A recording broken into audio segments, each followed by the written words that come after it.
The idea at the heart of this bill is a simple one. People should have the chance to know if their partner has a history of domestic violence, and I think we can all agree that this is a very worthy and sensible aim. The question is, how do we do that in the most effective and safe and possible way? The new register of domestic violence under this bill before us today is different from the UK. Also questions around the idea of a public register too, and I would like to hear reassurances from you that these have been accounted for. The information to be included on the register is by definition limited in nature, only relating to a serious conviction. But of course, the absence of information shouldn't necessarily mean an absence of concern. If a person is concerned enough to consult the register in the first place, how do we make sure that if they find their partner or prospective partner is enlisted, that they don't take a false sense of security from that? If something feels wrong, it probably is wrong, and the clear register doesn't necessarily mean that no threat is posed. The need for a victim's consent is in the legislation for good reason, but could be a double-edged sword if victims come under pressure not to consent.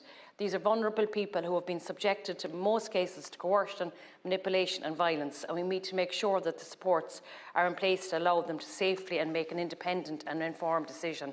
I just want to give a shout out to the Safe to Call initiative that is happening with DVAS, and in my own area in Sligo, that the first Safe to Call centre in Ballymote Family Resource Centre, where all staff are trained up to recognise if someone is a victim or has experienced domestic violence and coercive control.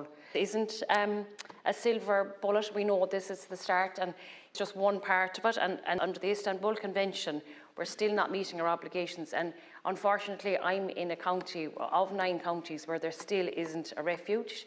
And all the surrounding counties around me, there's Sligo, Leitrim, Longford, Cavan, Roscommon. There's no domestic violence refuge in any of these counties. And I think that's something, Minister, that I know that you can help address. We need to have more ambition around this. Unfortunately, I'm hearing stories as well where judges are around protection and safety orders, that judges are ruling in favour of men and that there is an undermining of women. And I think that's something that we hope that we can continue to discuss here. And that's from me working with Women's Aid and with DVAS. So I hope that we can continue this conversation.